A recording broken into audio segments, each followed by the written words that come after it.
Hello everyone, ये है SSC GD PYQ का पार्ट 3। तो चलिए आज के क्वेश्चन देखते हैं। पहला क्वेश्चन है, एक बैग में 1 रुपये, 2 रुपये और 5 रुपये के सिक्कों के मूल्य में 420 रुपये हैं। 1 रुपये, 2 रुपये और 5 रुपये के सिक्कों की संख्या 8:1:5 है। ठीक है, तो बैग में 5 रुपये के कितने सिक्के हैं? तो 1 रुपये,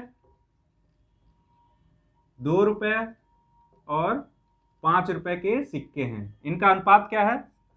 सिक्कों का अनुपात 8:1:5। ठीक, कह रहा है कि 5 रुपये के कितने सिक्के हैं टोटल।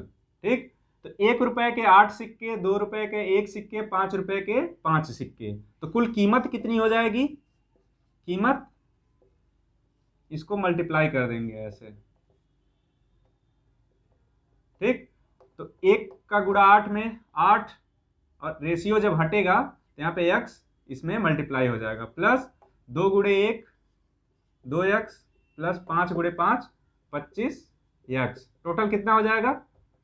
8 2 10 और 25 10 35x। ठीक, और मूल्य में कितना है? 420। ठीक है, तो 35x बराबर 420। इसको सिंप्लीफाई करेंगे तो कितना आएगा? x की वैल्यू यहां से क्या आएगी? 7 5 35 और 7 6 42, और 5 से एक बार और कैंसिल आउट होगा तो यहाँ आ जाएगा 12। तो x बराबर 12 आ रहा है। ठीक है, और सिक्कों का अनुपात ये दिया हुआ है, तो सिक्कों की संख्या यहाँ पे 8x और यहाँ पे x और ये 5x हो जाएगा।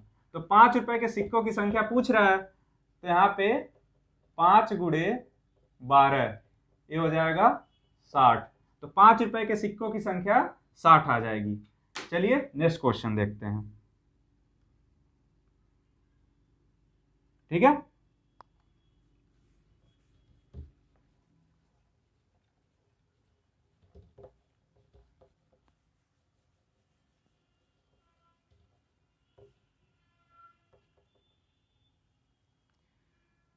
दो वस्तु की कीमत की क्रमशः 3:2 के अनुपात में है। दो वस्तुओं की कीमत, कह रहा पहली की वस्तु की कीमत में 40% की वृद्धि और दूसरी वस्तु की कीमत में x% की कमी हुई है। यदि दो वस्तुओं की कीमत का नया अनुपात 7:3 है तो x का मान ज्ञात करें। ठीक है, यह अनुपात दिया हुआ है 3:2। ठीक है, तो इसमें अगर 100 से मल्टीप्लाई करेंगे तो भी कोई चेंज नहीं आएगा। ठीक, कह रहा पहली वस्तु में, ये पहली वस्तु है, दूसरी वस्तु का अनुपात दिया हुआ है। अगर 40% की वृद्धि हुई, मान लीजिए 40% की वृद्धि हुई, तो कितना हो जाएगा?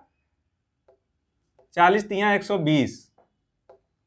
300 का 40% कितना आएगा? 300 का 40% कितना आएगा? 120। 40% वृद्धि हो रहा है, मतलब 120 की वृद्धि हो रही है, तो 300 + 120 420 हो जाएगा। ठीक, और दूसरी वाले में कह रहा है x% की हानि हो रही है।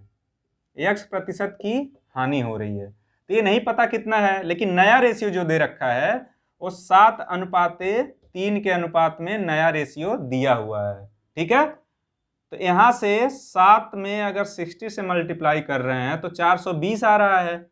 1 यूनिट की वैल्यू 60 है, तो यहां भी 60 से मल्टीप्लाई करेंगे तो कितना आ जाएगा? 180।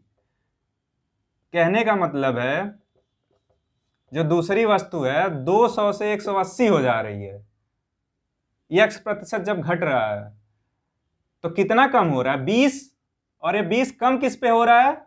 200 पे, तो 200 × 100। ठीक है, यहां से 20 दहियम 200 और 10 दहियम 100, तो टोटल 10% की जो है वो चेंज आ रही है।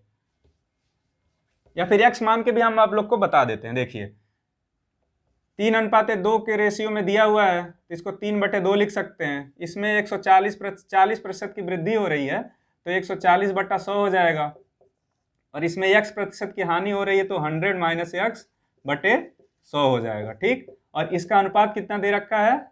7/3। 7:3 दे रखा है, तो इसको फ्रैक्शन में 7/3 आप लोग लिख सकते हैं। ठीक, यहाँ से सिंप्लीफाई कर लेते हैं इसको, इस 100 से ये 100 कैंसिल आउट हो जाएगा, ठीक। और दो, ठीक है, अगली लाइन में सिंप्लीफाई करते हैं, 3 गुणे 140 बटे 2 गुणे 100 माइनस यक्स बराबर 7/3। इस 7 से 7 दूना 14, 20 और 2 से 2 दाएं 20, ठीक है। अगली लाइन में देखते हैं, ये इधर जाएगा और ये इधर जाएगा, ठीक।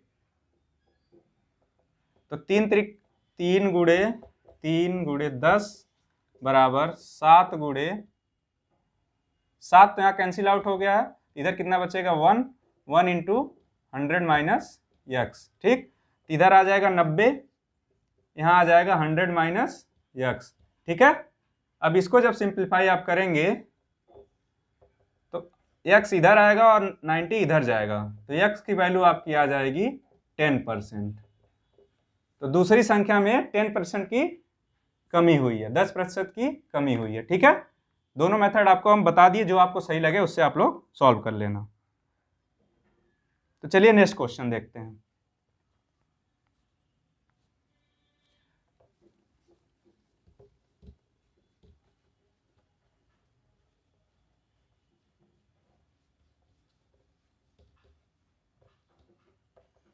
दिया यदि 5 अवलोकनों A1, A2, A3, A4 और A5 का औसत n है, A1, A2, A3, A4 और A5 का औसत n है, ठीक है। तो कह रहा फिर 5 नए अवलोकनों A1 - 100, A2 - 100, A3 - 100, A4 - 100 और A5 - 100 का औसत क्या होगा। तो पहला A1, A2, A3 का जो औसत दिया है उसको देखते हैं, ठीक है। तो औसत के लिए सब जोड़ के A1 + A2 + A3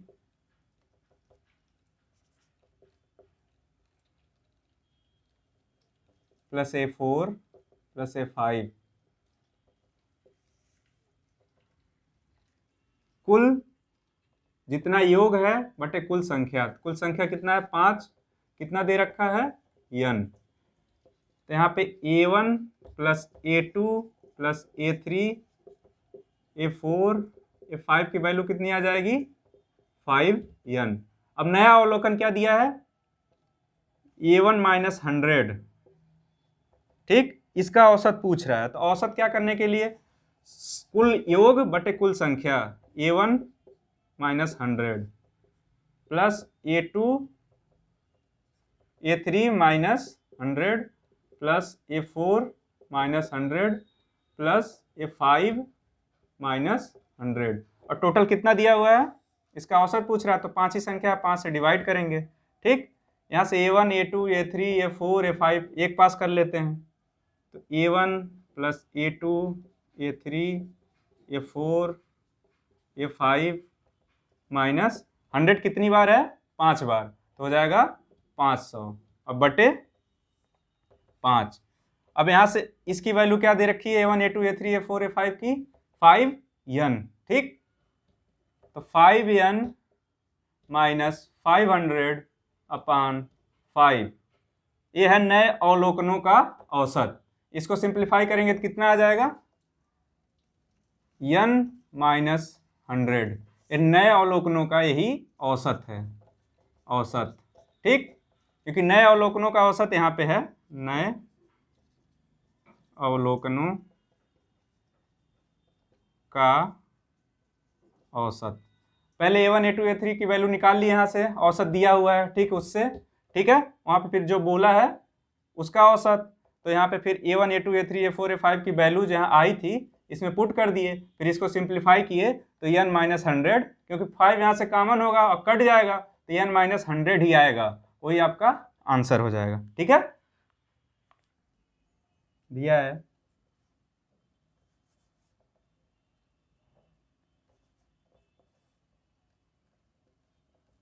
10 से 1/3 भागा 5/3 गुणे, फिर ब्रैकेट है 10 + 14 डिवाइड 3 माइनस 1, ब्रैकेट क्लोज, फिर बड़ा ब्रैकेट। इसको सॉल्व करते हैं, ठीक है। यह है बॉडोमॉस। बॉडोमॉस में कैसे सॉल्व करते हैं, सबसे पहले छोटा ब्रैकेट सॉल्व करेंगे, उसके बाद से ब्रैकेट के अंदर की चीज़ें, उसके बाद से फिर ऐसे बढ़ते चले आएंगे, ठीक है। तो सबसे पहले ब्रैकेट के अंदर की पार्ट चेंज करते हैं, ये हो जाएगा 31/3 ऐसे लिख लेते हैं, और ये 5/3 गुणे ब्रैकेट के अंदर करेंगे। तो ब्रैकेट के अंदर सबसे पहले डिवाइड वाला सेक्शन देखेंगे, ठीक है, क्या यहाँ पे डिवाइड हो रहा है। तो 10 + 14/3 हो जाएगा, ये डिवाइड हो रहा है -1, ठीक है। ब्रैकेट के अंदर की चीज़ें पहले सॉल्व करते हैं, यहाँ पे पहले ऐड करेंगे फिर माइनस करेंगे, ठीक। 3 दाएं 30 और 30 14, 30 10 40 44, तो हो जाएगा 44/3 -1, ठीक। अब इसको फिर से सॉल्व करेंगे तो हो जाएगा कितना, 41/3। ये ब्रैकेट सॉल्व हो गया, गुणे इधर जो चल रहा है उसको चलते रहने दीजिए, 31/3 बड़ा ब्रैकेट, 31/3 भागा 5/3 गुणे इतना, ठीक। इसके बाद क्या होगा, इस डिवाइड करेंगे तो क्या होगा, 31/3 गुणे, डिवाइड करेंगे तो फ्रैक्शन उल्टा हो जाएगा, क्योंकि 1a 31/3 के बटे में आएगा, तो इसलिए ये 3/5 इसको लिख देंगे, 3/5 गुणे 41/3। यहाँ से 3 कैंसिल, ठीक। बचा क्या आपका, यहाँ से ऊपर मिटाते हैं, आप लोग नोट कर लेना पहले से। ये हो जाएगा आपको, यहाँ से बचा क्या, 31 गुणे 41/15, ठीक। क्या आ जाएगा 31 गुणे 41, 31 गुणे 41 1271, तो 1271/15। अब एक कैंसिल आउट तो होगा नहीं किसी से, ठीक। इसको आप सही भिन्न में जिस तरह से आंसर दिया हुआ है उसमें आप लोग चेंज कर लीजिए। तो चेंज करेंगे तो कितनी बार में जाएगा, 127 है, तो 15/120, बचा कितना यहाँ से 7, 71, तो 15 चौका 60, क्योंकि 5 बार में 75 हो जाएगा 60। अब बचा कितना, 11, 11/15, यही आपका आंसर हो जाएगा। नेक्स्ट क्वेश्चन है आपका, एक राशि साधारण ब्याज पर 5 वर्ष में कितनी हो जाती है, 10,650, और कह रहा 6 वर्ष में साधारण ब्याज की दर से कितनी हो जा रही है, 11,076, ठीक। इसमें कुछ नहीं करना है, 1 साल का आप लोग एसआई इसमें निकालिए, मतलब इन दोनों का डिफरेंस लेंगे, इसमें क्या करेंगे, कुछ नहीं करेंगे, इन दोनों का डिफरेंस, फिर इन दोनों का डिफरेंस, अंतर, इन दोनों का डिफरेंस 1 आएगा, और इन दोनों का डिफरेंस कितना आएगा, 6, 7 में से 5 जा 2, और 10 में से 6 जा 4, और यहाँ पे कैंसिल 426 आएगा, ठीक। तो 1 वर्ष का आ गया एसआई, 1 वर्ष का साधारण ब्याज को सिंपल इंटरेस्ट लिखते हैं, कितना आ गया, 426, और एक कोई राशि थी 5 वर्ष में 10,650 हुई थी, तो 5 वर्ष का एसआई कितना हो जाएगा, 5 वर्ष का एसआई, इसमें 5 से मल्टीप्लाई कर देंगे, कितना आ जाएगा आपका, 5 6 30, 5 दूना 10, 3 13, 5 चौक 20, 21, 2130 5 वर्ष का साधारण ब्याज आ गया। और 5 वर्ष का कुल धन कितना है, 10,650। अगर 2130 को 10,650 में से घटा देंगे तो आपका प्रिंसिपल मूलधन आ जाएगा।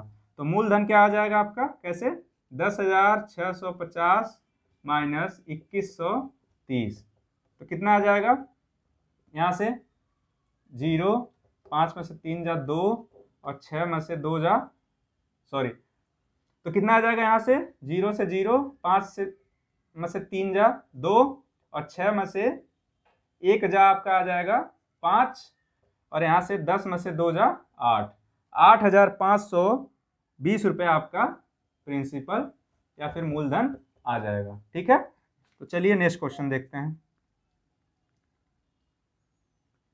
मनीष ने 225 रुपये प्रति पुस्तक की दर से पुस्तकें खरीदी और उन्हें 162 रुपये प्रति पुस्तक की दर से बेचा, तो 7 किताबें बेचने पर कितनी हानि हुई? तो एक किताब का क्रय मूल्य कितना है? एक किताब का क्रय मूल्य कितना है? 225। और एक वस्तु का विक्रय मूल्य, एक किताब का विक्रय मूल्य कितना दिया हुआ है? 162। कह रहा है कि 7 वस्तुएं बेचे तो कितनी की हानि होगी। यहाँ पे एक वस्तु पे हानि कितनी आ रही है? एक किताब पर हानि कितनी आ रही है? एक किताब पर हानि, तो हानि कैसे होगा? यहाँ पे देखिए विक्रय मूल्य कम है, क्रय मूल्य ज्यादा है, तो विक्रय मूल्य यहाँ पे विक्रय मूल्य, हानि क्या हो जाएगा? 162 माइनस 225, क्योंकि यहाँ पे विक्रय मूल्य कम है और क्रय मूल्य ज्यादा है, तो जाहिर सी बात है ज्यादा पैसा लगा के खरीदा और कम पैसे में बेच दिया तो नुकसान ही होगा। कितना नुकसान हो रहा है आपका? 63 रुपए का। 63 रुपए का आपका नुकसान हो रहा है। ठीक, तो कह रहा 7 किताबें बेचेगा तो कितना है? एक पे तो 63 नुकसान कर ही रहा था, एक नहीं 7 किताबें बेच दिया वो, तो 7 किताबें बेचने पर उसको हानि कितनी हुई? 7 किताबें बेचने पर कुल हानि टोटल लॉस कितना हुआ? 63 गुणे 7, 7 त्रिक 21, 7 छक 42, 2 44, 441 रुपए का टोटल उसको लॉस हो गया, डुबा दिया पूरी दुकान। कह रहा है 22 छात्रों का एक समूह का औसत 1 किलो बढ़ जाता है जब शिक्षक का वजन भी शामिल होता है। यदि 22 छात्रों के समूह का प्रारंभिक औसत वजन 31 किलोग्राम था तो शिक्षक का वजन कितने ग्राम है? किलोग्राम है। तो मान लीजिए जो शिक्षक हैं, गुरुजी जो हैं, शिक्षक जो हैं x किलो के हैं गुरुजी, ठीक, x किलो के। ठीक, कह रहा है कि 22 छात्रों के समूह का औसत 1 किलो वजन 1 किलो बढ़ जाता है, तो छात्रों का कुल वजन कितना हो गया? क्योंकि औसत दिया हुआ है तो वहां से छात्रों का कुल वजन देख लेंगे। छात्रों का कुल वजन गुरुजी के आने से पहले क्या था? 22 छात्र थे और उनका औसत था 31, तो 31 से यहाँ मल्टीप्लाई कर देंगे, कुल वजन आ जाएगा छात्रों का। तो यहाँ पे मल्टीप्लाई करेंगे कितना आएगा? 22 तिया 66, 22 से गुणा पहले 30 में करिए, उसके बाद फिर 1 में करके ऐड कर दीजिएगा। 22 तिया 66, 660 प्लस 22 तो कितना आ जाएगा? 2 6 2 8, 682। ठीक, अब क्या कह रहा है कि गुरुजी भी शामिल हो गए हैं उन लड़कों के साथ, तब पूरे कक्षा का जो समूह का औसत वजन क्या होगा? तो गुरुजी जब शामिल हो गए हैं तो 682 तो लड़कों का वजन हो गया और गुरुजी भी इसमें शामिल हो गए, तो इतने किलो के हो गए। 682 प्लस 1 किलो का पूरा समूह, तो किसके बराबर हो जाएगा? ये 22 छात्र थे, गुरुजी आ गए, कितने लोग हैं? 23। कह रहा औसत वजन लड़कों का 1 किलो बढ़ गया है, तो 31 किलो था, गुरुजी के आने के बाद 32 किलो हो गया। गुरुजी सहित समूह का कुल वजन इतना हो जाएगा। ठीक, यहाँ से 682 प्लस x और 23 गुणे 32 कितना आ जाएगा आपका? 32 का गुणा पहले 20 में कर लीजिए, 32 दूना 64 और फिर 32 का गुणा 3 बार, 3 दूना 6, 3 त्रिकोण 9, 96, 6 9 4 13, 6 7, 736। यहाँ से x की वैल्यू आ जाएगी, ये 682 इधर जाएगा तो 736 माइनस 682, तो 6 में से 2 जा 4 और 13 में से 8 जा 5, 54 किलो। गुरुजी जो है वो 54 किलो के ही हैं, काफ़ी दुबले पतले हैं। ठीक, लेकिन दिमाग इनका बहुत तेज चलता है। नेक्स्ट क्वेश्चन है, एक शंकु की ऊंचाई 16 सेंटीमीटर है। शंकु की जो ऊंचाई है 16 सेंटीमीटर है। ठीक, और आधार की त्रिज्या 30 सेंटीमीटर है। आधार की त्रिज्या 30 सेंटीमीटर है। ठीक, कह रहा पेंटिंग की दर 14 रुपये प्रति वर्ग सेंटीमीटर है, तो बाहर के शंकु के वक्र पृष्ठ क्षेत्रफल को पेंट करना में कुल कितनी लागत आएगी? शंकु क्या होता है? यही शंकु है आपका। ठीक, अब पेंट करेंगे शंकु का, जैसे मान लीजिए कोन, आइसक्रीम खा रहे हैं, वही शंकु है। पेंट करेंगे तो जो बाहर बाहर का ये वाला पार्ट दिख रहा है इसी पे तो पेंट करेंगे, और यही इसका वक्र पृष्ठ का क्षेत्रफल होता है। ठीक, तो ये हो गया आपका रेडियस, ये हो गया आपका हाइट, और ये हो गया आपका तिर्यक ऊंचाई। तो शंकु के वक्र पृष्ठ का क्षेत्रफल हो जाएगा, शंकु के वक्र पृष्ठ का क्षेत्रफल, शंकु के वक्र पृष्ठ का क्षेत्रफल, पृष्ठ का क्षेत्रफल कितना हो जाएगा आपका, पाई आर यल। यल क्या है यहाँ पे, तिरछी ऊंचाई, स्लंट हाइट। ठीक, तो यहाँ पे स्लंट हाइट तो दिया नहीं हुआ है, लेकिन एच और आर दिया हुआ है। यहाँ से पाइथागोरस निकाल के थ्योरम लगा के यल की वैल्यू निकाल लेंगे। यल की वैल्यू सीधे सीधे होती है यल बराबर √r² प्लस एच स्क्वायर। ये कैसे आया है, पाइथागोरस थ्योरम लगाने के बाद। तो यल की वैल्यू, रेडियस कितना है 30, 30 का स्क्वायर 900, और 16, 16 का स्क्वायर हाइट, हाइट है तो हाइट 16 का स्क्वायर 256, तो टोटल आ जाएगा 1156। 1156 जो है 34 का स्क्वायर होता है। ठीक, तो यल बराबर 34 सेंटीमीटर। यहाँ पे यल की वैल्यू ही पता चल गई, यह चौरार दिया था, वहां से यल की वैल्यू प्राप्त कर ली हम लोग। ठीक, तो यहाँ से कुल वक्र पृष्ठ का क्षेत्रफल निकालने के लिए 22/7, रेडियस 30, और स्लंट हाइट यल कितनी आ गई, 34। ठीक, ये आ गया आपका तंबू का जो सरफेस एरिया है, ये शंकु का। कह रहा है कि इसको पेंट करने में, ये तो एरिया आ गया, 14 रुपये प्रति वर्ग सेंटीमीटर लग रहा है। तो टोटल कितना आएगा, तो कुल पैसा जो लगेगा, कुल रुपए जो लगा, कुल पैसा जो लगा 22/7 × 30 × 34 × 14। ठीक, यहाँ से 7 से 14 कैंसिल आउट हो जाएगा।